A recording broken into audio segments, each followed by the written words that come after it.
లోక రక్షకునికే.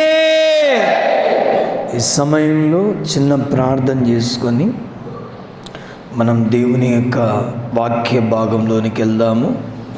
ప్రతి ఒక్కరు కూడా మనసారా, ప్రభువా నీ వాగ్దాన ఫలము చేత, మరీ శ్రేష్టమైనటువంటి వాగ్దాన ఫలమనబడిన పునరుత్థానపు శక్తి చేత నన్ను నింపండి అని ప్రతి ఒక్కరు కూడా అడగండి. మహాగణుడ, మహోన్నతుడానికి స్తోత్రం తండ్రి. మరి ప్రభువా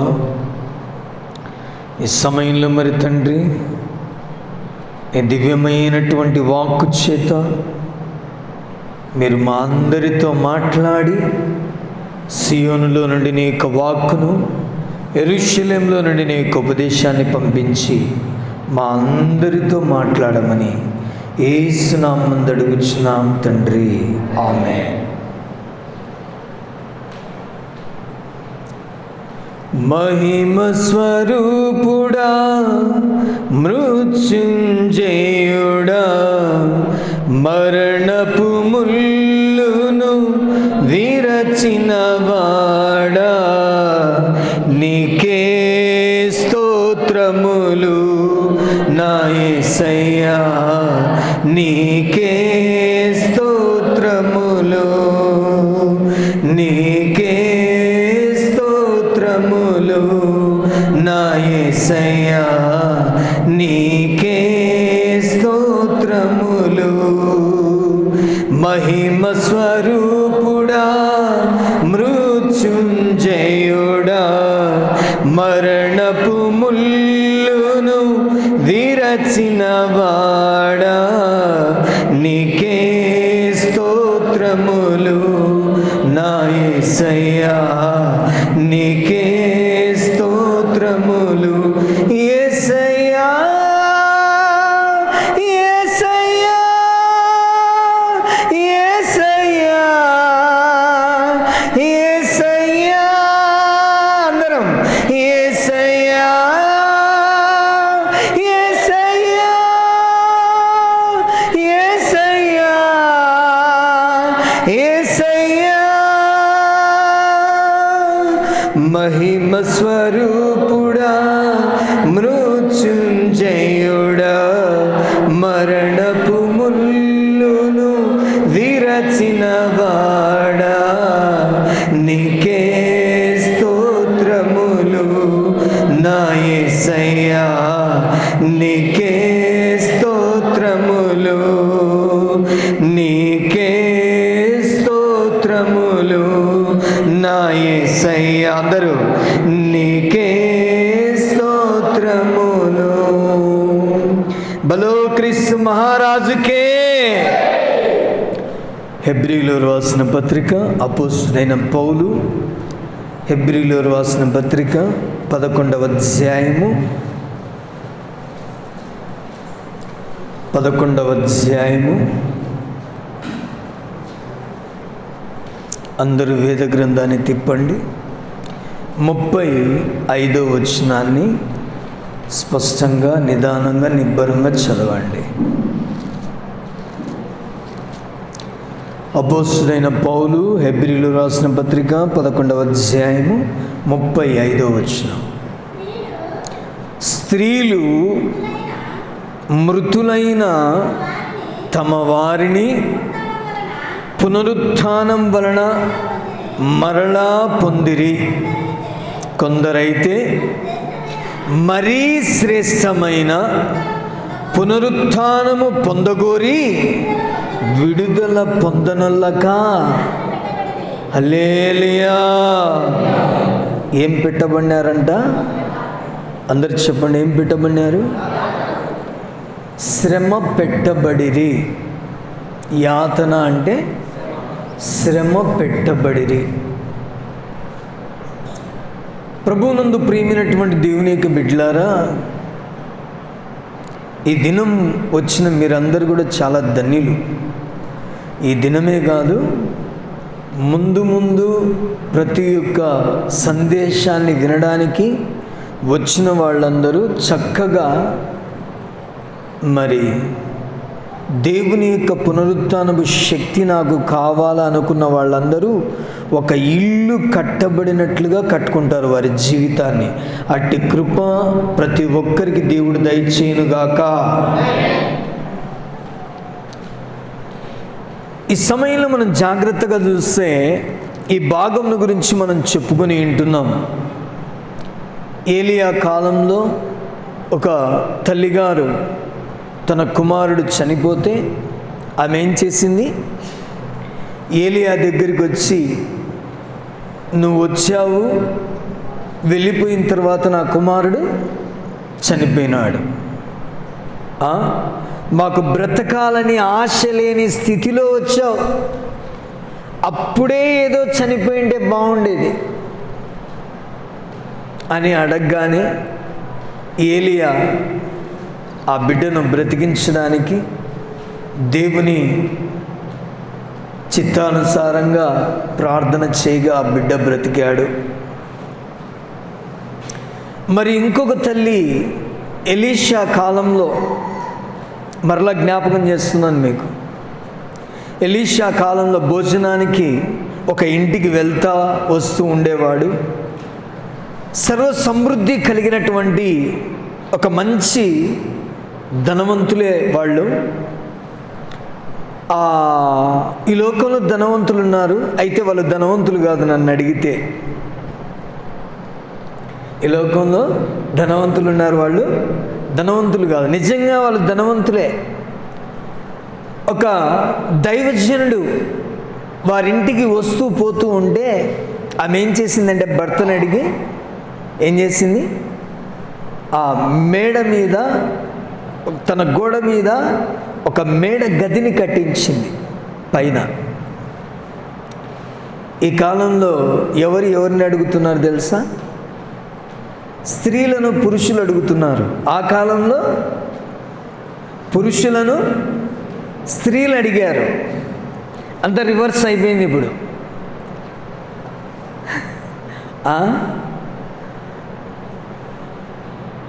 నిజంగా ఇవన్నీ చెప్పకూడదు, ఎందుకంటే లైవ్ కదా.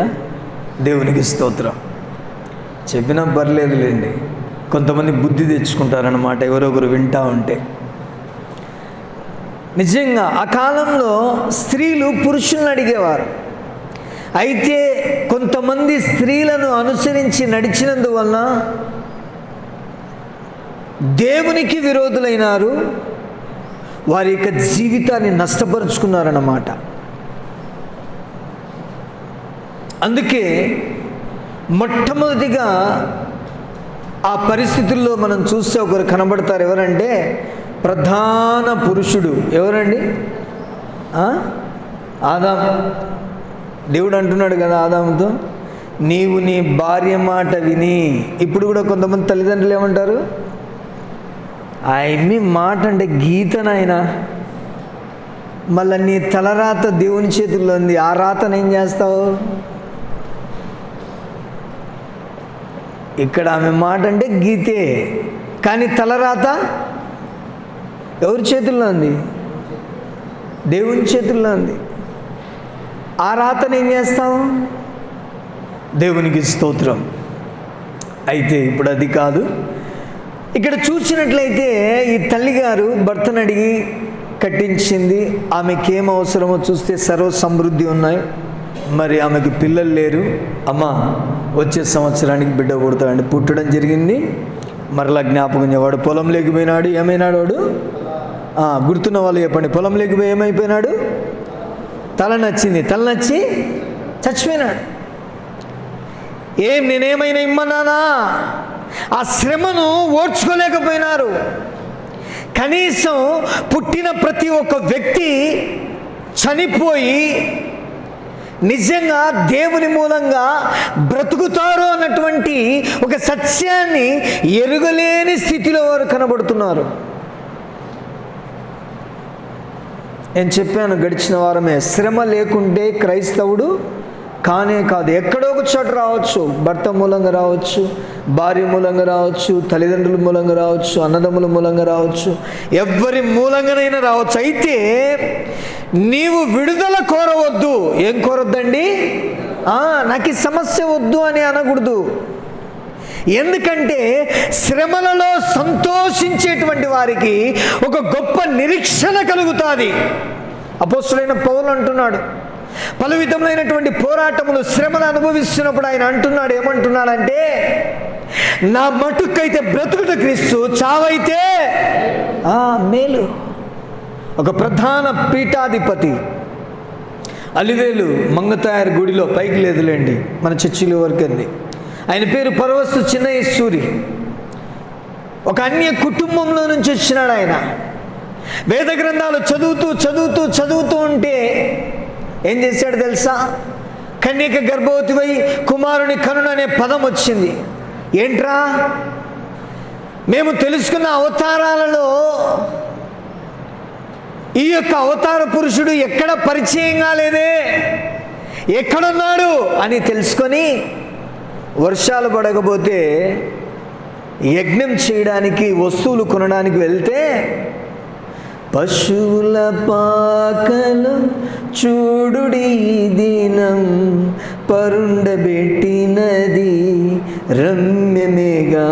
కన్యక గర్భవతివై అనేటువంటి ఆ పదముతో ఒక పాట వినబడతా ఉంది.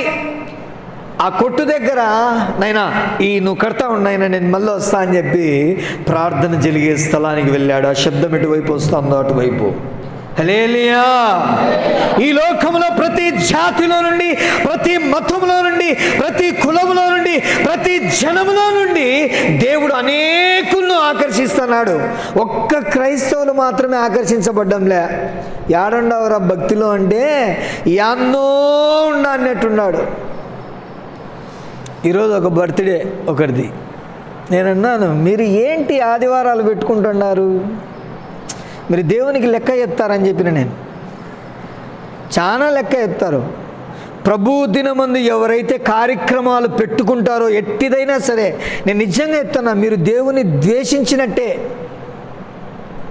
అది న్యాయం అని అనుకోవచ్చు, అది మీ వరకే, దేవుని వరకైతే కాదు. దేవునికి స్తోత్రం.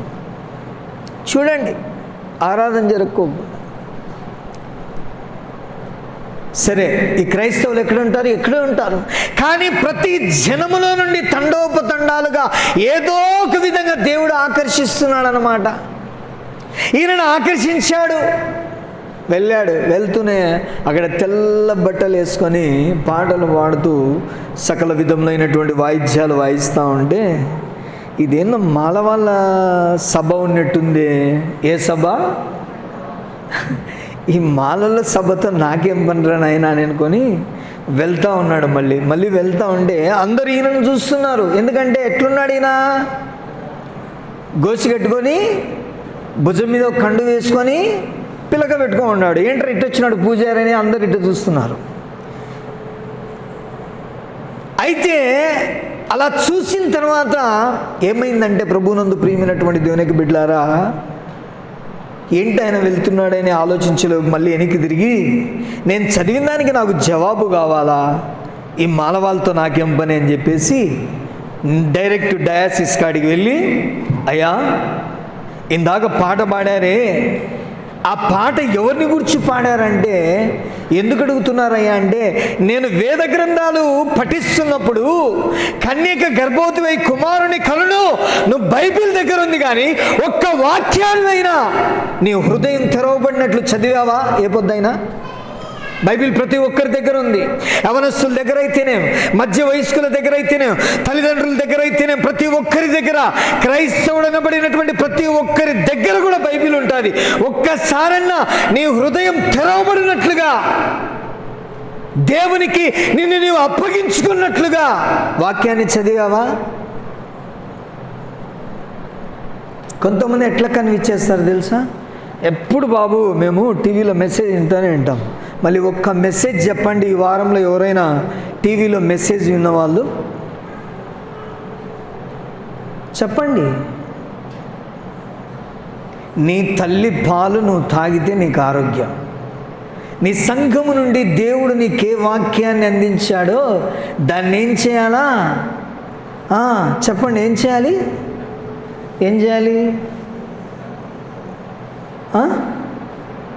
ధ్యానించాలి, నెమరు వేయాలి. ఒక యజమాని తన పశువుల మందకు గడ్డిని వేస్తే ఆ గడ్డిని తిని అది రాత్రంతా దాన్ని ఏం చేస్తుంది? ఏం చేస్తుందండి? దాన్ని చూసి మనం నేర్చుకుందాం.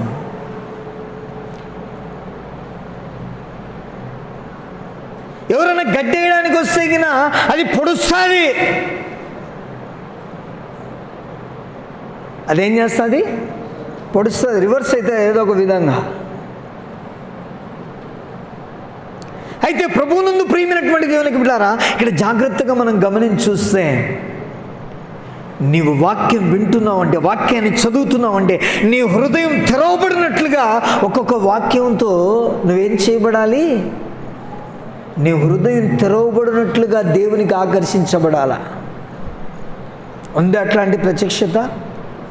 అలాంటి ప్రత్యక్షత ఉన్నప్పుడే యేసు క్రీస్తు ద్వారాగా అనుగ్రహించబడేటువంటి మరీ శ్రేష్టమైన పునరుత్థానం పొందడానికి నువ్వు ఎటువంటి శ్రమనైనా అనుభవిస్తావు అన్నమాట.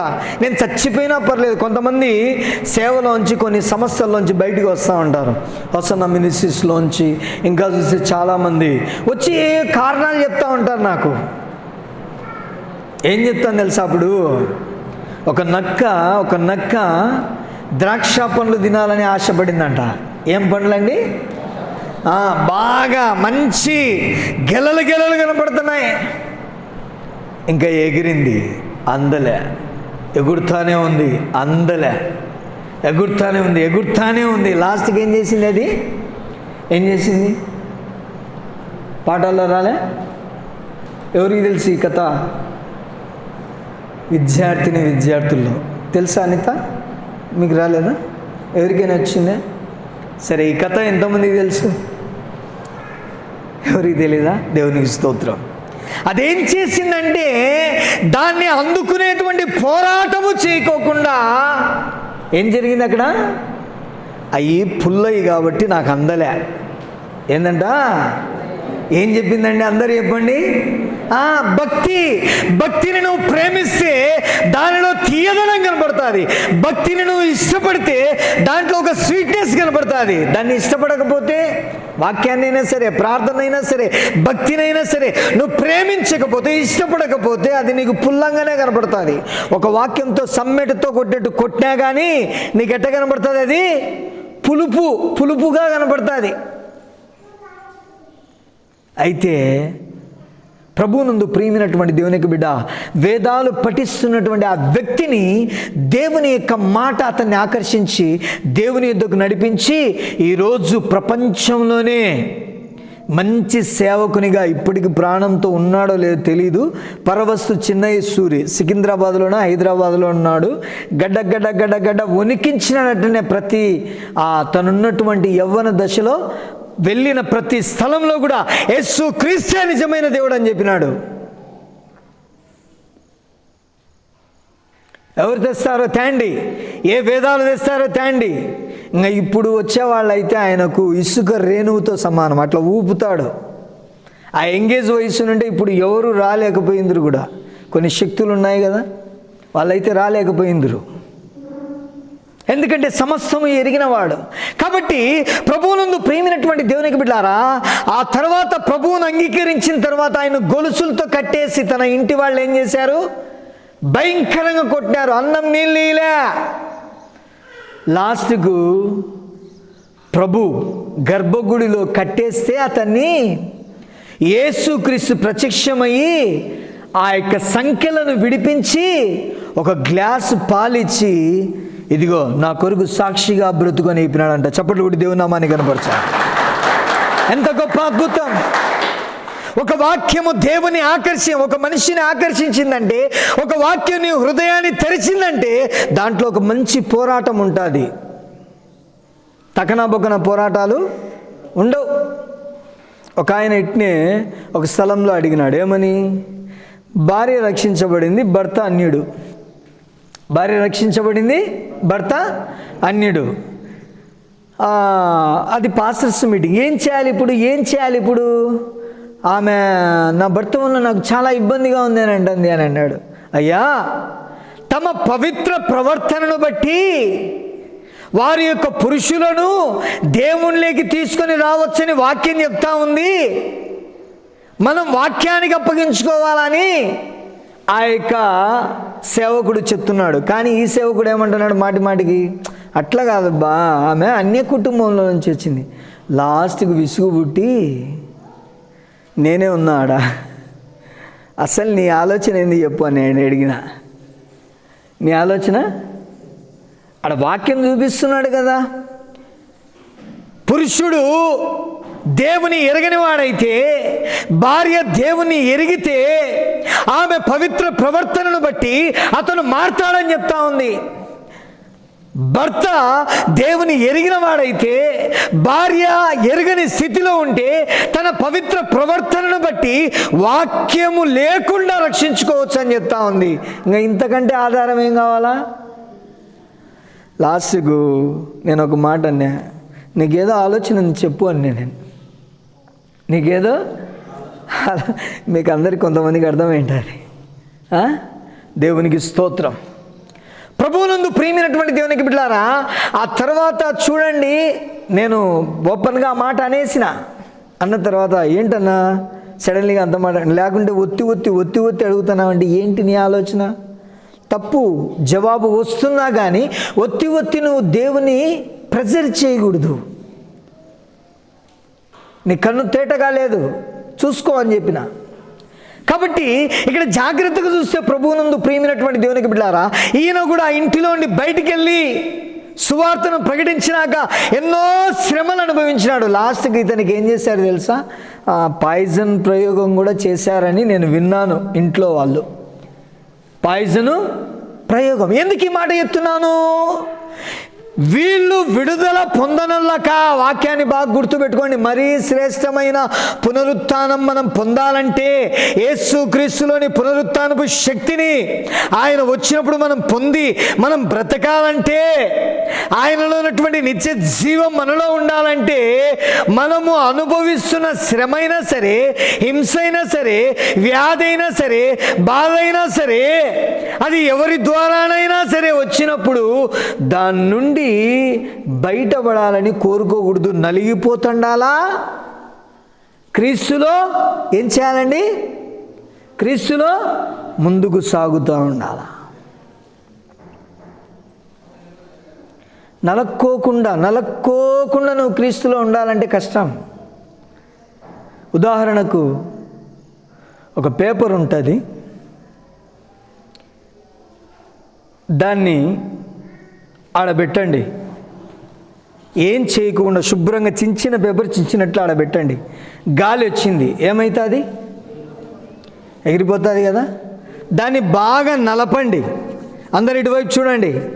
బాగా నలిపి ఆడబెట్టండి. అదే గాలి మళ్ళీ వచ్చింది, ఏమవుతుంది? ఎగురుతుంది. క్రీస్తు నిమిత్తం నువ్వు యాతన పెట్టబడినట్లయితే, శ్రమ పడిన ఎడలా, హింస అనుభవించిన ఎడలా, ఎవడైనా క్రైస్తవుడైనందుకు బాధ అనుభవించిన ఎడలా, వాడు ఎన్నటికీ ధైర్యము చెడనటువంటి సింహం వలె ఉంటాడు. అందుకే బైబిల్లో చెప్తా ఉంది, నీతిమంతులు సింహం వలె ధైర్యంగా ఉంటారు. నీవే నా ధైర్యము, నీ కృపయే ఆధారము. అందరం నీవే నా ధైర్యము, నీ కృపయే ఆధారము. నూతన గీతము నే పాడేదా, మనోహరుడా యేసయ్యా. చప్పట్లు. నీవు చేసిన మేలును నే మరువను, ఏ స్థితిలో నైనను. సమర్పణతో సేవించేదను నిన్నే సజీవుడనై ఆరాధించెదనిన్నే,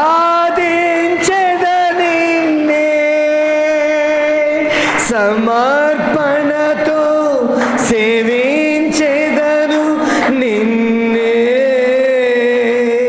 సజీవుడనై ఆరాధించెదనిన్నే. బలో క్రీస్తు మహారాజుకే. అలానే బ్రతికాడు ఆయన. ఉన్నాడో లేదో తెలియదు. పేరు పరవస్తు చిన్న ఈశ్వరి. అయితే బైబిల్లో యేసుక్రీస్తు కాలంలో కూడా ఒక తల్లి తన కుమారుని కోల్పోతే ఆమె కూడా ఏడ్చింది. అంతేకాదు, లాజరు చనిపోతే ఎప్పుడు వాళ్ళ ఫ్యామిలీకి ఒక ప్రత్యేకత ఉంది. ఎప్పుడు చూసినా యేసుక్రీస్తు వాళ్ళ ఇంటికి వెళ్ళేవాడు. అలా వాళ్ళ ఇంటికి వెళ్తున్నా కానీ ఆయన యొక్క పునరుత్థానంలోని శక్తి వారు తెలుసుకోలేకపోయినారు. గుడ్డివారు చూస్తున్నారు, మగవారు మాట్లాడుతున్నారు, కాలు చేతులు పని చేయని వాళ్ళు నడుస్తున్నారు. ప్రతి విధమైన వ్యాధి బాగుపడతా ఉంది, ప్రతి విధమైనటువంటి రోగం తొలగించబడతా ఉంది. వైద్యులకు అసాధ్యమైనటువంటి రోగాలు కూడా తొలగించబడుతున్నాయి. అయితే అవన్నీ చూస్తున్నారు. మంచి ఉపదేశం చేస్తాడు ఆయన, ఇదంతా తెలుసు. ఉత్తమమైనటువంటి మాట మాట్లాడితే ఉత్తమమైన మాట మాట్లాడతాడు. అయితే లాజరు యొక్క ఫ్యామిలీలో ఆయన శక్తిని ఎరుగని వారి వలె ఉన్నారు. అప్పుడు యేసు కన్నీళ్లు విడిచినాడు. ఏం విడిచినాడండి? శిష్యులతో కూడా అంటాడు, ఒక చిన్న సమస్య. బలో క్రీస్తు మహారాజుకే. అందరు చెప్పండి, రాజుల రాజుకే. శిష్యులు కూడా సముద్రంలో వెళ్తా ఉంటే చిన్న దోణేది ఏంటండి? చిన్న దోణె. యేసుక్రీస్తు తలగడగా చేసుకుని ఆ దోణిలో పడుకొని నిద్రపోతూ ఉంటే గాలి తుఫాన్ వచ్చింది. గాలి తుఫాన్ ఏ సినిమా రాకూడదండి. వాతావరణం ద్వారా రాకూడదు, సముద్రం ద్వారా రాకూడదు, నది ద్వారా రాకూడదు, చలి ద్వారా రాకూడదు, ఎండ ద్వారా రాకూడదు. ఇంకా నువ్వు ఏం క్రైస్తవునివి? ఇంట్లో రాకూడదు. నీకు మాత్రం ఆయన పునరుత్థానపు శక్తి కావాలా? ఎట్లొస్తుంది?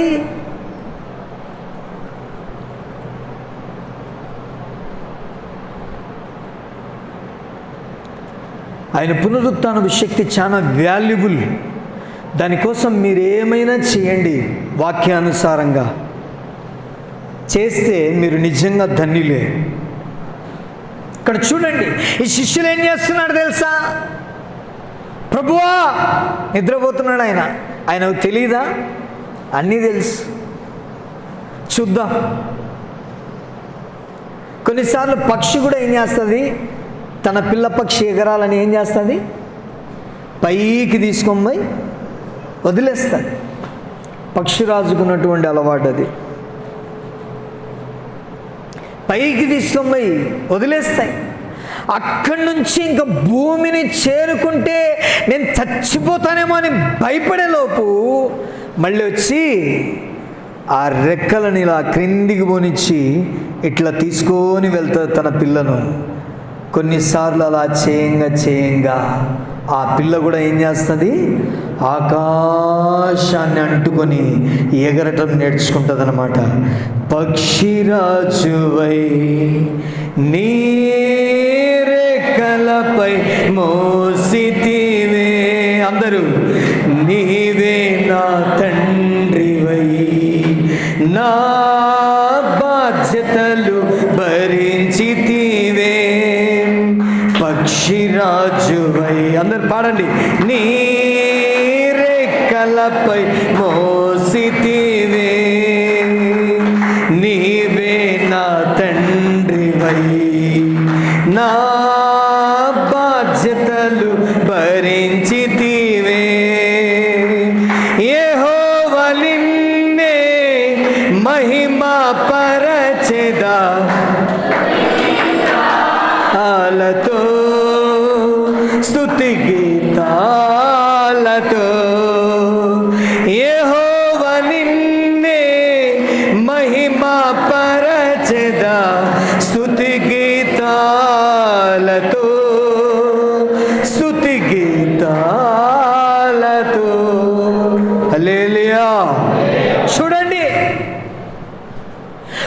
పక్షికే తన బిడ్డ మీద అంత ప్రేమ ఉంటే ఆయన సిలువనెత్తుకొని ఆయనను వెంబడించుటకు మారు మనసు పొంది బాప్తిస్మం తీసుకొని దేవుని యొక్క ఆత్మ మూలంగా జన్మించిన నీ విషయంలో ఎంత ప్రేమ కలిగి ఉంటాడు, ఎంత నీకు సపోర్ట్ చేయడానికి ఉంటాడు. ఎప్పుడైనా ఆయన సపోర్ట్ తీసుకున్నారా? యేసుక్రీస్తు సపోర్ట్ తీసుకున్నారా అండి? ఎవరైనా తీసుకున్నారా? తీసుకోవాలా?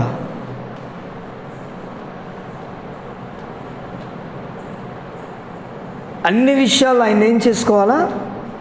ఈ భక్తి అనేటువంటి యాత్రలో అన్ని విధాలుగా ఆయన వాడుకోవాలా. ఆయన వాడుకోవడానికే ఏముందాడా? ఏముంది చెప్పండి? ప్రభు వల్ల యేసు శరీరం, యేసు రక్తం, ఆ రక్తంలో ఒక జయం ఉంది. ఆ శరీరంలో నలుగగొట్టబడినప్పుడు మంచి పోరాటం ఉంది. దాన్ని తీసుకునేది అందుకే లటక్కనది మింగి కడుపు నింపుకోవడానికి కాదు అది ఉండేది. ఒక ఆయన ఉన్నాడంట, వాక్యం చెప్తా ఉంటే 2 అయిందంట. 2 అయితే ఏంద్రా స్వామి పొద్దున్నే ఏం తిందాలి, బల్లాన్న ఇచ్చాడనుకుంటే కొంచెం కవర్ అవుతుంది. ఏంటి? ఇట్లాంటి సిగ్గులేని క్రైస్తవులు ఉంటారు. అది భోజనం కాదయ్యా అని పౌలు చెప్తున్నాడు. ఏంటది? సాధారణమైన భోజనం కాదది. నిన్ను నిత్య జీవముతో నింపేది, యేసులా నడిపించేది. దాని పని జరుగుతుందా? దాని పని జరుగుతుందంటే యేసును వాడుకుంటావు. దాని పని జరగలేదంటే ఆయనను గూర్చి ఏమీ తెలియని స్థితిలో, అంటే ఎక్కడ పడేసిన గొంగడి అక్కడన్నట్లుగా ఉంటావు.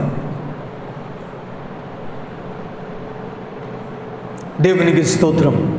చూడండి, ఇక్కడ జాగ్రత్తగా మనం గమనించి చూస్తే ఆయన నిద్రపోతున్నాడు, సముద్రం పొంగింది, తుఫాన్ వచ్చింది, గాలి వచ్చింది. పేతురు అంటున్నాడు, ప్రభువా మేము నశించిపోతున్నాం, నీకు చింత లేదా? అరే చింత లేదే ఏమంటున్నాడు ఆయన? చింత లేదే అంటాడా అండి? ఏమన్నాడు చెప్పండి? ప్రయాసపడి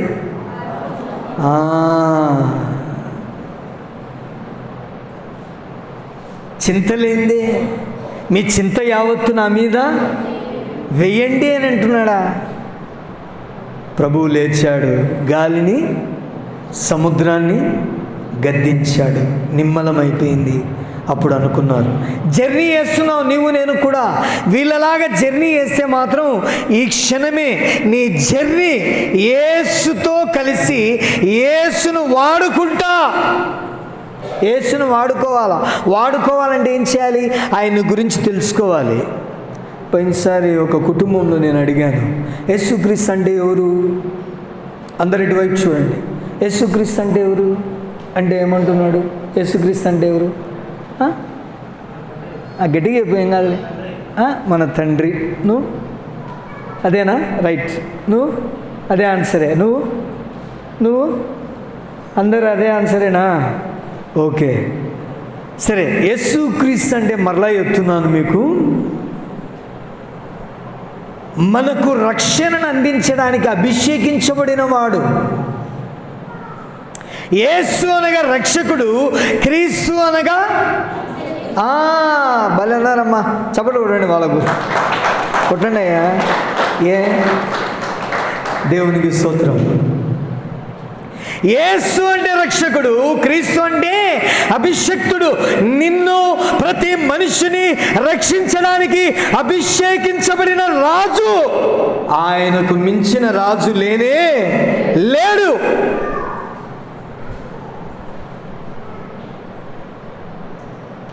కాబట్టి ఇక్కడ జాగ్రత్తగా చూస్తే నేను అడిగిన పదానికి తెల్లముఖం వేసినాడు ఆ ఇంట్లో. ఈ మధ్య విజిటింగ్కి వెళ్ళినప్పుడే లే.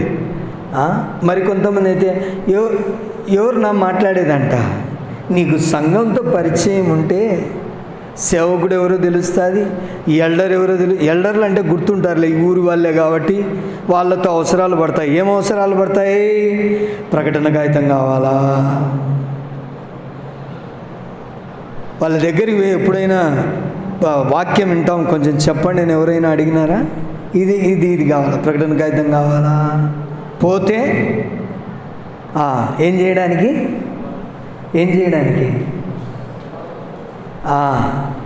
భూస్థాపితం చేయడానికి వాళ్ళు కావాలా? దీనికోసం వాళ్ళు ఉండేది కాదు.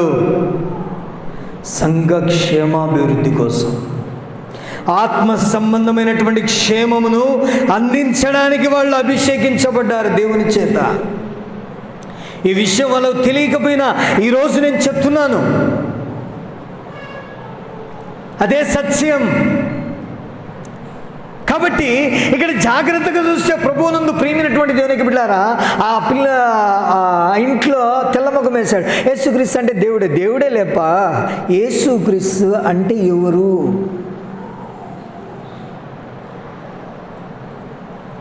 దేవునికి స్తోత్రం. మనం రక్షింపబడిన దినాలు చూస్తే, చర్చికి వచ్చిన దినాలు చూస్తే చాలా సంవత్సరాలు, కానీ ఉపదేశం మాత్రం ఏముంది చెప్పండి అందరూ? వద్దు. శూన్యములో నుండి అన్నీ కలుగజేసినాడు దేవుడు. పాట కూడా ఉంది కదా, శూన్యములో ఈ భూమిని వ్రేలాడదీసిన నా యేసయ్యా నీకే వందనం, నీకే వందనం, నీకే వందనం, నీకే వందనం. శూన్యముగా ఉన్న నీ స్థితిలో పరలోక సంబంధమైన ఆయన సృష్టిని కలుగజేయడానికి వచ్చాడు ఆయన. అందుకే నిన్ను ఏర్పరచుకున్నాడు, అందుకే నిన్ను పిలుచుకున్నాడు, అందుకే నిన్ను ఎన్నిక చేసుకున్నాడు. ఎట్లుండే స్థితిలో అట్లా ఉండడానికి కాదు, నిలబడితే ప్రార్థన చేసే కెపాసిటీతో నింపాలనే వచ్చాడు. నిలబడితే ఆయన గురించి సాక్ష్యం ఇచ్చే కెపాసిటీతో నింపాలని వచ్చాడు. నిలబడితే ఆయన ప్రత్యక్షతను చూపించేటువంటి కెపాసిటీతో నింపడానికి వచ్చాడు ఆయన. నువ్వు ఒక పాత్రవు, ఆయన ఒక నిత్య జీవ సంబంధమైనటువంటి నీళ్ళు అయినాడు. నీ పాత్రలో ఆయన వాక్యమనే నీరు లేదా ఆయన నీళ్ళ వలె నింపబడినట్లయితే నీవు అనేకుల దప్పిక తీస్తావు. లేకపోతే ఎక్కడ పడేసినా గొంగడి అక్కడే. పొరపాటున ఎవరైనా అడిగితే సిగ్గుమానం అవుతుంది. జాగ్రత్త. వాక్యం చదవండి, ధ్యానించండి. మీ వాక్యం, మీ హృదయం వాక్యం చదువుతున్నప్పుడు మీ హృదయం ఏం కావాలా? ఆ అన్నిటికి తెరవబడినట్లుగా తెరవబడాలా. అది ఫలితం అంటే. దేవునికి స్తోత్రం. అయితే ఇక్కడ చూడండి, యేసుక్రీస్తు దాన్ని గద్దించిన తర్వాత నిమ్మలం చేసి ఏమంటున్నాడు తెలుసా? ఎంతకాలం మీతో నేను సహించాలా? ఒకవేళ ఆయన ఇప్పుడు ఉండి ఇక్కడున్న మనతోనే అంటే ఏమంటారండి? నిజం చెప్పండి. కోపగించుకొని ఎంతకాలం మీతో, ఎంతకాలం సహించాలా? అల్ప విశ్వాసులారా.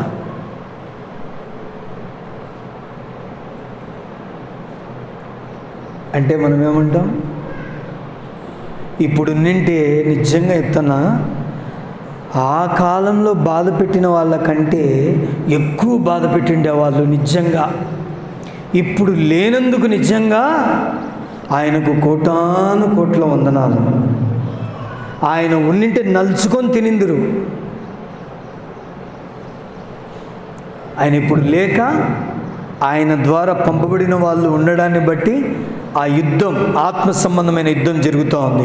అయితే ప్రభువునందు ప్రియమైనటువంటి దేవునికి బిడ్డలారా, మనం యాతన పెట్టబట్టకు అప్పగించుకోవాలి. అందుకే మనం బైబిల్లో చూస్తే కొన్ని విషయాలు చూసుకొని మనం ముగించుకుందాము.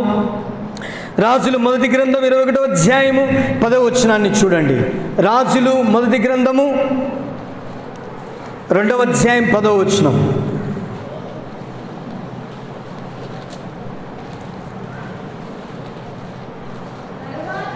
తరువాత దావీదు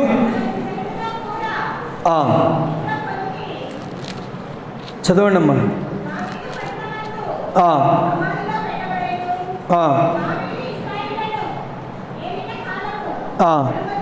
అమ్మ 21:10 క్షమించండి, 21:10.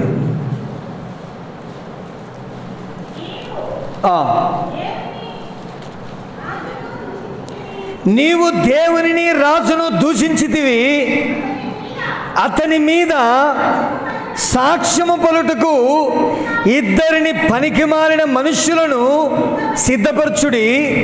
తీర్పు అయిన మీదట అతని బయటికి తీసుకుని పోయి రాళ్లతో కొట్టండి.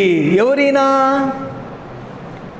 మంచి యథార్థవంతుడు, ఇతనికి ఒక ద్రాక్ష తోట ఉంది, నీకు కూడా ఒక ద్రాక్ష తోట ఉంది. ఆ ద్రాక్ష తోట ఎట్లా ఉందంటే నీకు రక్షణ రూపంలో ఉంది. ఎట్లా ఉందండి? అందరు చెప్పండి, ఎట్లా ఉంది? బాప్తిసం పొందిన వారందరూ చెప్పండి, ఏ విధంగా ఉంది? రక్షణ పొందిన రూపములో ఒక ద్రాక్ష తోటలను కలిగి ఉన్నావు. రక్షణ పొందిన రూపంలో ఓ సేవకుడా నీ ఒక సంఘాన్ని కలిగి ఉన్నావు. దీన్ని ఎవరో ఆశిస్తున్నారు. ఇక్కడ రాజు ఆశించినట్లుగా ఈ లోకంలో కూడా చాలామంది ఆశిస్తూ ఉంటారు. వాళ్ళ సొంతం చేసుకోవాలని, నీ రక్షణను పాడు చేయాలని నిన్ను ఆశిస్తూ ఉంటారు. ఏదో ఒక విధంగా యాడికైనా తీసుకుపోవాలనో, ఎవరైనా నిలబెట్టి నీతో పంచాయతీ చేపియాలనో, లేదంటే ఏ రకంగా నువ్వు ఉపయోగపడతావో లోకంలో ఉన్నప్పుడు అది దృష్టిలో పెట్టుకొని ఫలానా వాళ్ళ దగ్గరికి పోతే మనకు న్యాయం జరుగుతాయని చెప్పి నువ్వు రక్షణ పొందిన స్థితిని అట పక్కన పెట్టి నీ దగ్గరికి వచ్చి ఏం చేస్తారు? నిన్ను పిలుస్తారు. నువ్వేం చేయకూడదు? ఇప్పుడు రక్షణ అన్నటువంటి ద్రాక్ష తోటను కలిగి ఉన్నావు. ఈ ద్రాక్ష తోటను కలిగిన నువ్వు ఏం చేయకూడదు? దేనిలో పాలు పొందకూడదు. అయ్యా, అప్పుడు మనిషి చచ్చిపోయినాడు, ఇప్పుడు లేడని చెప్పాలా? ఏం చెప్పాలండి? ఏం చెప్పాలా? మొదటి మనిషి చచ్చిపోయినాడా లేదా? బాప్తిసం ద్వారా చెప్పండి. చచ్చిపోయినాడా? అనిత చచ్చిపోయినాడా? అమ్మా, పాపముల విషయంలో మొదటి మనుష్యుడు చనిపోతున్నాడు. క్రీస్తు యేసులోనికి బాప్తిసం పొందుట ద్వారాగా చనిపోకుండా బాప్తిసం పొందే వాళ్ళు ఉన్నారు. వాళ్ళు కొద్ది రోజులు బాగుంటారు, మళ్ళీ వెనకమ్మడి ఏం చేస్తారు? బైరా పదాంబాయ, ఇంట్లో ఎవరు లేరు, ఒరే నువ్వు బాప్తిసం తీసుకునేవరా అంటాడు పక్కనోడు. బాబా ఎవరు లేరు, కానీ చచ్చిపోయింటే కదా వీడు, చచ్చిపోయింటే ఆ పని చేయడు. చచ్చిపోకుండా బాప్తిసం తీసుకుంటా ఉంటారు. అందుకే నేను బాప్తిసం ఇవ్వాలంటే చాలా భయపడతాంట. ఇవ్వాలా, నీ ధర్మం నువ్వు చేయాలబ్బా, అవన్నీ అడ్డం చెప్పకూడదు అంటుంటారు కొంతమంది. ధర్మం ఏందో ముందు చెప్పాలా, ఆ తర్వాత చేయాలన్నా వద్దనేది ఆ ధర్మం విన్నవాళ్ళు చెప్పాలా. దేవునికి స్తోత్రం. కాబట్టి ఇక్కడ చూస్తే ఈ ద్రాక్ష తోట కావాలంటున్నాడు ఒక రాజు. అయ్యా, నువ్వు ఎంత మంచిది ఇచ్చినా నేను దాన్ని కోల్పోను. నీ రక్షణ కోల్పోకూడదు దేనికి కూడా. దేనికి నీ రక్షణ అమ్ముకోకూడదు. ఏదైనా బదులిస్తానా నీ రక్షణను? రక్షణ పొందిన నీవు ఎందులో పాలు పొందకూడదు. ఎందుకంటే నీవు నీ సొత్తు కాదు, నువ్వు విలువ పెట్టి కొనబడ్డావు. ఏ రక్తంతో? యేసు రక్తంతో, పరిశుద్ధమైన రక్తంతో, అమూల్యమైనటువంటి రక్తంతో, నిర్దోషమైనటువంటి రక్తముతో నువ్వు కడగబడ్డావు. ద్రాక్ష తోట అని చెప్పినప్పుడు అందులో ఏముంటుందండి? దేవుని ప్రేమ ఉంటుంది. ఏముంటుంది? దేవుని ప్రేమ. అందులో ఏముంటుంది? దేవుని యొక్క ఆత్మయందు సంతోషించేటువంటి సంతోషం ఉంటుంది. అందులో ఏముంటుంది? దేవునితో ఎల్లప్పుడూ సమాధాన పడేటువంటి మనస్సు ఉంటుంది. అందులో ఏముంటుంది? దేవుని కొరకు మంచి సాక్ష్యముతో కూడినటువంటి పరిమళ సువాసనతో కూడినటువంటి జీవితం ఉంటుంది. అది నాకి, దానికి బదులుగా మంచిది ఇస్తా అంటున్నాడు ఈయన. నేను ఇయ్యను, ఇది నా తండ్రి ఆస్తి. యేసు క్రీస్తు ద్వారాగా నువ్వు ఒక ఆస్తిని సంపాదించుకున్నావు, రక్షణ అనేటువంటి ద్రాక్ష తోట. దాని నిమిత్తం ఏం చేయబడాలి? ఇదో ఇక్కడ నిలబెట్టినారు పాపం. ఇద్దరు పనికిమాలిన తీసుకొని వచ్చి మాకు సేవలో కూడా ఎదురవుతుంటారు చాలామంది. కొంతమంది ఎల్డర్స్ ఏం చేస్తుంటారంటే ఈయన దేంట్లో దొరుకుతాడా అని చెప్పేసి చూస్తూ ఏం చేస్తారంటే ఎవరినో ఒకరిని, రే పలానా మాట పలికిందా, ఇది గుర్తుపెట్టుకో, ఒక్కటి అరే పలాంటి టైంలో పలాని చెప్పిలే 2 సార్లు ఇంకా పొందా వద్దా ఆయన వారిని మన యేసయ్య రాజు, పిలువబడిన మేము రాజకుమారులం. ఎవరండి? రాజకుమారులకు సింహాసనాలు తక్కువ ఉంటాయా? దేవునికి స్తోత్రం. ప్రభువునందు అతిశయిస్తూ ఎత్తున్నాను. మాలో ఏం లేదండి, మేము అల్పులం, మీకంటే తక్కువ వాళ్ళం. నిజంగా ఇక్కడ చూస్తే ఏమంటున్నారు? పనికి మాలిన 2 వ్యక్తులను పెట్టి ఇదిగో దేవునికి రాజును విరోధంగా మాట్లాడినాడంట. ఎవరికి విరోధంగా అండి? చెప్పండి అందరూ. ఎవరికి? దేవునికి. ఇంకెవరికి? రాజుకు. దేవుని దూషించినాడు, రాజును దూషించినాడు. ఇక్కడ కూడా ఒక ఆడ మనిషి చేసిందండి ఇదంతా తతంగము. తల్లులు, మనం దేవుని పిల్లలం, ఎవరు చేయకండి అట్లా.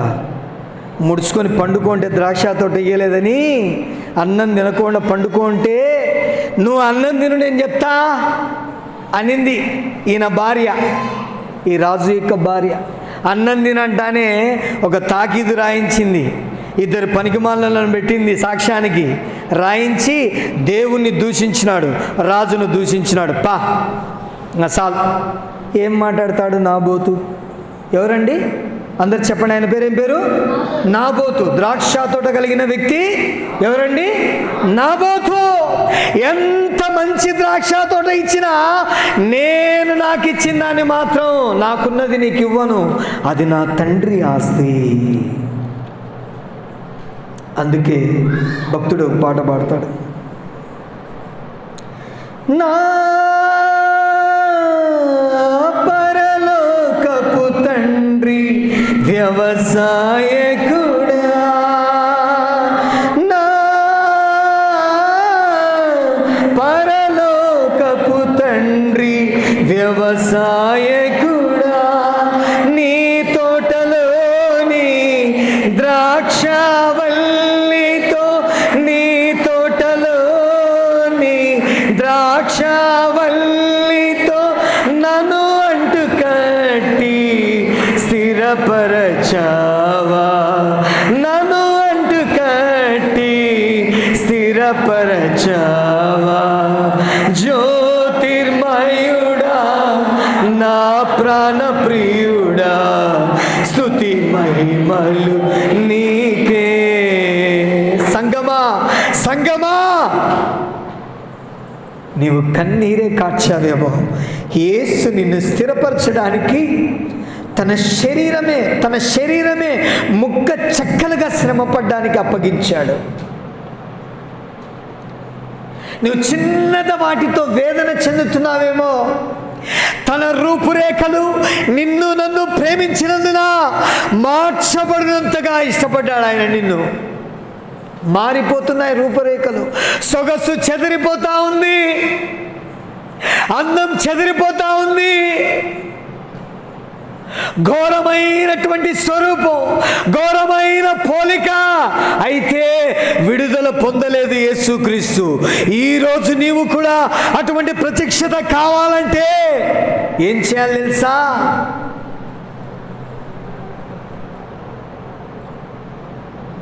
మరీ శ్రేష్టమైనటువంటి పునరుత్థానాన్ని కోరుకోవాలి. యేసుక్రీస్తులో ఉన్న అమ్మాయి ఇటువైపు చూడండి. యేసుక్రీస్తులో ఉన్న ఎటువంటి పునరుత్థానం చెప్పండి? ఎటువంటిది? ఇప్పుడే నేను చెప్పింది ఎటువంటిది? మరి శ్రేష్టమైన పునరుత్థానం. అడిగితే పాస్టర్ ప్రార్థన చేస్తే లేచే పునరుత్థానం కాదు. యేసు నామములో ప్రార్థన చేస్తే చనిపోయిన వారు లేస్తారే, ఆ పునరుత్థానం కాదు.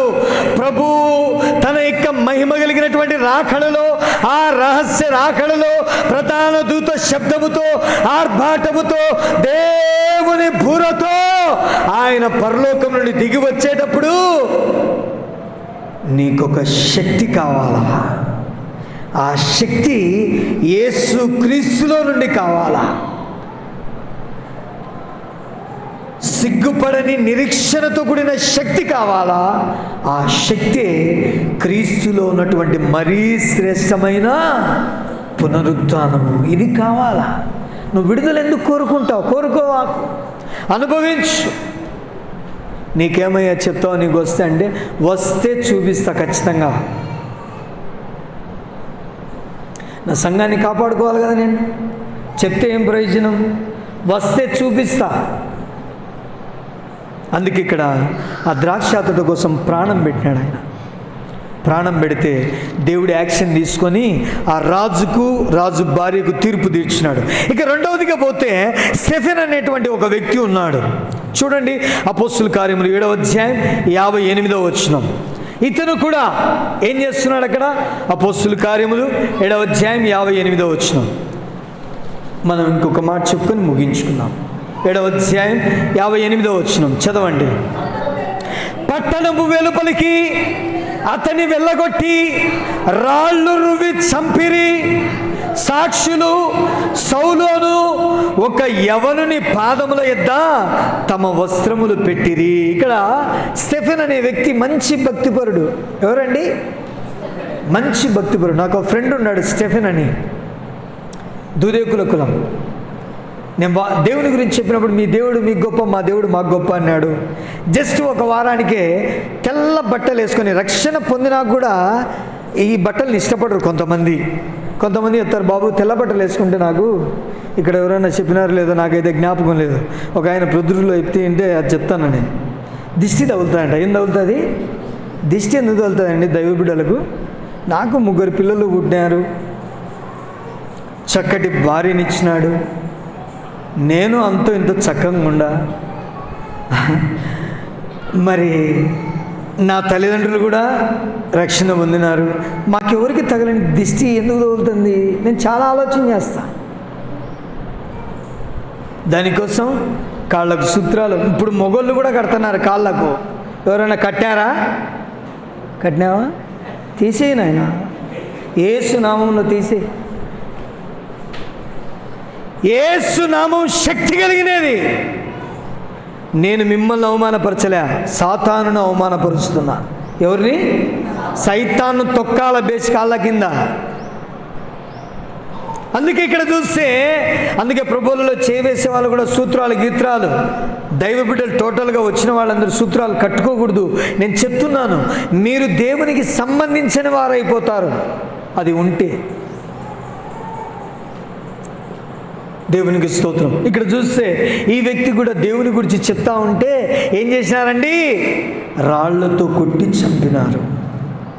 పట్టణపు వెలుపలికి తీసుకొని పోయి మన మాదిరి, దేవా నన్ను విడిపించు, దేవా నన్ను విడిపించండిలే. ఏమంటున్నాడండి? ఆయన ఒక ప్రార్థన చేస్తున్నాడు, చక్కటి ప్రార్థన. 59వ వచనం చదవండి. ప్రభువును గూర్చి మొర్రపెట్టుచు, యేసు ప్రభువా నా ఆత్మను చేర్చుకొనుమని స్టెఫెను పలుకుచుండగా వారతనిని రాళ్లతో కొట్టిరి. ఆ తర్వాత ఏమంటున్నాడు? మోకాల్లోని ప్రభువా వారి మీద, ఇదిగో నన్ను కొట్టారే, నన్ను తిట్టారే, నన్ను నిందించారే, నన్ను హింసించారే, నా రక్తాన్ని కండ్ల చూశారే, ఈ పాపం వారి మీద మోపాక అంటున్నాడు. చప్పటి కొట్టి దేవుని నామానికి కనపరచు. ఇది క్రైస్తవ జీవితం అంటే. శ్రమ వచ్చిన చోటు నుంచి పక్కకు పోవడం కాదు. క్రీస్తు నిమిత్తం నువ్వు తప్పుడు పనులు చేసి శ్రమ అనుభవిస్తే అది రాంగ్. దేవుని నిమిత్తం శ్రమ వచ్చినప్పుడు ఏ ప్లేస్లో శ్రమ వస్తుందో ఆ శ్రమలో మనం నిలబడినట్లయితే మనం ప్రకాశిస్తాం. ఇలా చెప్పడానికి ఎన్నో ఉన్నాయి. అంతేకాదు, అపోస్తులైన పౌలు కూడా చాలా దెబ్బలు తిన్నాడు. కావాలంటే మీరు రాసుకోండి. అపోస్తుల కార్యములు 14వ అధ్యాయం 9వ వచనం చూడండి. అది ఒక్కటి చదువుకుందాం. అపోస్తుల కార్యములు 14వ అధ్యాయం 9వ వచనం. అతడు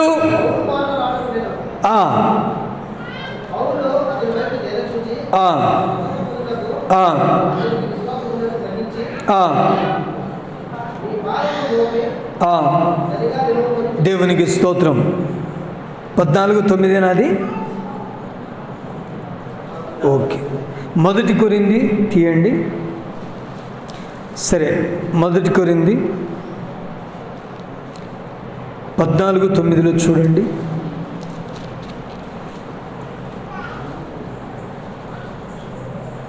సరే, 2 కొరింథీ 11:25. 2 కొరింథీ 11:25 చదవండి. ముమ్మారు 24 నుంచి చదువు బ్రదర్, వినండి అందరూ. యూదుల చేత 5 మార్లు ఒకటి తక్కువ 40 దెబ్బలు తింటిని. చాలు, దేవునికి స్తోత్రం. 40 దెబ్బలు తింటే కొట్టకూడదు, గుర్తుపెట్టుకోండి. యూదుల యొక్క తీర్పు ప్రకారం 40 దెబ్బలు తింటే తిరిగి ఏం చేయకూడదు, కొట్టకూడదు. ఒక దెబ్బ మిగిల్చి ఎన్నిసార్లు కొట్టారు? అట్లా ఎన్నిసార్లు కొట్టారండి? చూసిన వాళ్ళు చెప్పండి, చదివిన వాళ్ళు, విన్నవాళ్ళు. మళ్ళీ చదువు బ్రదర్, అది ఎవరి చెవుల్లో పడలేదు. యూదుల చేత 5 మార్లు ఒకటి తక్కువ 40 దెబ్బలు. 5 మార్లు ఒకటి తక్కువ 40 దెబ్బలు అంటే 5 × 39 ఎన్ని దెబ్బలండి? చూడండి, విడుదల పొందాడా? పొందలేదు. ఎందుకంటే ఆ శరీరంలో ఉన్నటువంటి జయమ లాంటిది, ఆ రక్తంలో ఉన్నటువంటి జయమ లాంటిది. అది తింటున్నావు, త్రాగుతున్నావు, ఆ జయం నీలో పని చేస్తుందా? అదేమో కరెక్టే, నువ్వు కరెక్టేనా, నేను కరెక్టేనా? అది పని చేయలేదంటే దాన్ని పని చేయకుండా నువ్వు ఆపుతున్నావు. ఏం చేస్తున్నామండి? దాని పని అది చేయనీకోకుండా మనం ఏం చేస్తున్నాం? మన ద్రాక్ష తోటను దేనికో దానికి అమ్ముకుంటున్నాం, దేనికో దానికి అమ్ముకుంటాం. ఇంకెట్లా పని చేస్తుంది? అది పని చేయదు, అమ్ముకో. అందుకే ఇక్కడ జాగ్రత్తగా చూస్తే ఒకటి తక్కువ 5 మార్లు అని అంటున్నాడు. నెక్స్ట్ చదువునైనా. ముమ్మారు బెత్తములతో కొట్టబడి తిని, ఒకసారి రాళ్లతో కొట్టబడి తిని. మా సండే స్కూల్ పిల్లలను వాక్యం అయిపోయేంత వరకు లోపలికి అలో చేయకూడదు.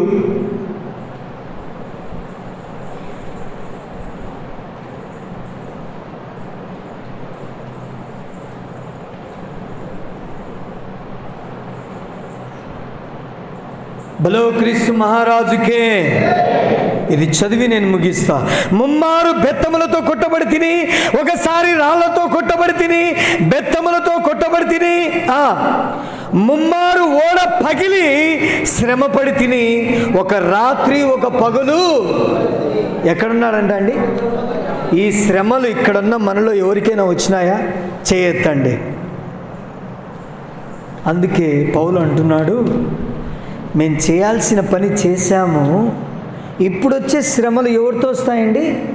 భర్తతో వస్తాయి, భార్యతో వస్తాయి, తల్లిదండ్రులతో వస్తాయి, అన్నదమ్ములతో వస్తాయి, వస్తే అత్తమామలతో వస్తాయి. ఒకసారి ఒక తల్లి ఆ ఇంట్లో ప్రార్థన చేసుకుంటుంటే ఒక బిడ్డ నెట్ కట్టుకొని సపరేట్గా, ఆ రూమ్ లేదనమాట, కట్టుకొని చేసుకుంటా ఉంటే నెట్టు గిట్టు పెరిగి పారేసిందట్టే. ప్రార్థన చేసినావులేనని బైబిల్ని కూడా కొట్టేసింది. నాకు చాలా బాధేసింది. అయితే ఓపికతో ఓపికతో ఓపికతో అలానే ఉన్నింది. అతి శ్రేష్టమైనటువంటి ఒక సేవలోకి వెళ్ళిపోయింది ఆమె. హల్లెలూయా. సునామీ వచ్చినప్పుడు ఆమె ఉందో లేదో ఇప్పటికీ తెలియలే, అక్కడ చెప్పరన్నమాట, ఉన్నారో లేరు. కాబట్టి మనం మరీ శ్రేష్టమైనటువంటి పునరుత్థానం పొందాలంటే విడుదల. చెప్పండి, ఇప్పుడు ఏం కోరొద్దు? శ్రమ నుండి విడుదల కోరకూడదు, కన్నీటి నుండి విడుదల కోరవద్దు, హింస నుండి విడుదల కోరవద్దు, ఇంకా బాధల నుండి విడుదల కోరవద్దు. అంతెందుకు, యోబు ఉన్నాడు, పాత నిబంధన పరిశుద్ధుడు. ప్రభువా నాకు ఇది తీసేయని ప్రార్థన చేశాడా? చేయలేదే. నువ్వెందుకు చేస్తున్నావు? చిన్న కష్టం రాకూడదు, చిన్న అప్పు మీద ఉండకూడదు. పాస్తయ్య ప్రార్థన చేయ, పాస్తయ్య. వారిని నువ్వు దేవునిలా మారడానికి ప్రార్థన చేయని అడగాల, కానీ అడగవలసిన దానికి అడగాల. అడగని దానికోసం, ఉద్యోగం కోసం అడగడమే, అప్పుల కోసం అడగడమే, ఇల్లు లేకుంటే అడగడమే, అది అడగడమే, ఇది అడగడమే, మళ్ళీ నీ రక్షణ కోసం. కాబట్టి బైబిల్లో చెప్పబడినటువంటి రీతిగా హెబ్రీయులకు రాసిన పత్రిక 11:35 ప్రకారంగా వారు విడుదల పొందనొల్లక మరీ శ్రేష్టమైనటువంటి పునరుత్థానం పొందడానికి తమ్మును తాము అప్పగించుకున్నారు. దేవుడు అట్టి కృప మీకును మాకును అనుగ్రహించునుగాక. ఆమేన్. ప్రార్థన. కళ్ళు మూసుకునండి. మహాగణుడా, మహోన్నతుడానికి స్తోత్రం తండ్రి. ఈ సమయంలో నీ దివ్యమైన వాక్కు చేత మీరు మాట్లాడారు అయ్యా. నీ గర్భములో ఉన్నటువంటి ప్రతి మాటను మా సంఘానికి అందించారు. నీలో ఎలా వెళ్ళాలనో మాట్లాడి ఉంటున్నారు. మాట్లాడిన ప్రతి మాట స్థిరపరిచి, ప్రతి మాట ఒక్కొక్కరిలో ఫలింపజేసి, నీ మహిమగల రాకడలో మరీ శ్రేష్టమైన పునరుత్థానం పొందుటకు సహాయం చేయమని యేసు నామమున అడుగుచున్నాం తండ్రి. ఆమేన్. హల్లెలూయా. ఈ సమయంలో సంఘమంతా లేచి నిలవబడినట్లయితే